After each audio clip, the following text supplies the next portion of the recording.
Bakit kayo nagugulat sa nangyari sa Senado?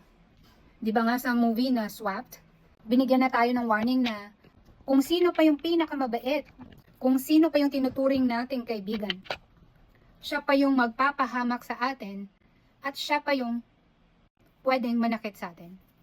Hindi ko makakalimutan yung nangyari sa akin, hindi lang dito sa Taiwan, pati na sa Pilipinas.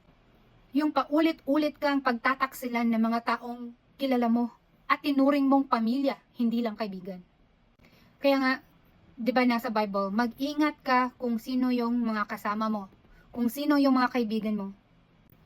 Hindi naman talaga sa lahat ng panahon nakikilala natin yung mga kaaway natin. Marami sa kanila, like Bugol, napakagaling magpanggap. Alam niyo kung ano yung pinakamasakit sa lahat? Yung pinagkatiwalaan mo ng buong buo, pati buhay mo. Tulad na nangyari kay Senator Bato. Dahil sa kaso, dahil sa pananakot, tinalikuran lahat para lang maisalba ang sarili.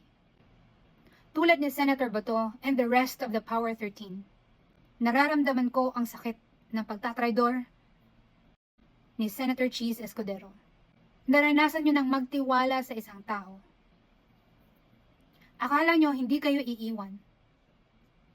Pero, sa konting hindi pagkakaintindihan, sa konting away, iniwan ka sa ere at hindi mo alam kung ano ang susunod na mangyayari.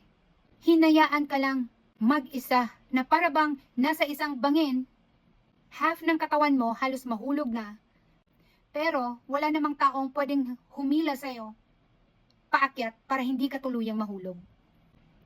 Ang hirap makarecover ng ganitong klaseng pagtataksil. Kung sino man ang pwedeng pumunta sa Senado bukas, ipagtanggol natin ang katotohanan. Ipaglaban natin ang ating karapatan. At higit sa lahat, patalsikin na ang lahat ng gahaman sa ating pamahalaan. Yung nangyari kay Cayetano na legit 13 senators, sila pa yung ginagawa ng masama at ginagawa ng issue. Tapos ngayon, kung saan illegal yung ginawa nila, sila pa yung accepted ng Malacanang. Tapos ginawa talaga bago magkaroon ng hearing sa Blue Ribbon Committee bukas, na kung saan magkakaalaman na talaga kung sino yung tumanggap ng maleta. Aba, mga kababayan, it's about time na tulungan natin ang bansa natin para tayo tuluyan ng lumaya sa walang hiyang BBM, sa walang hiyang mga buaya sa HOR, at lalong-lalo na sa mga aso sa loob ng Senado.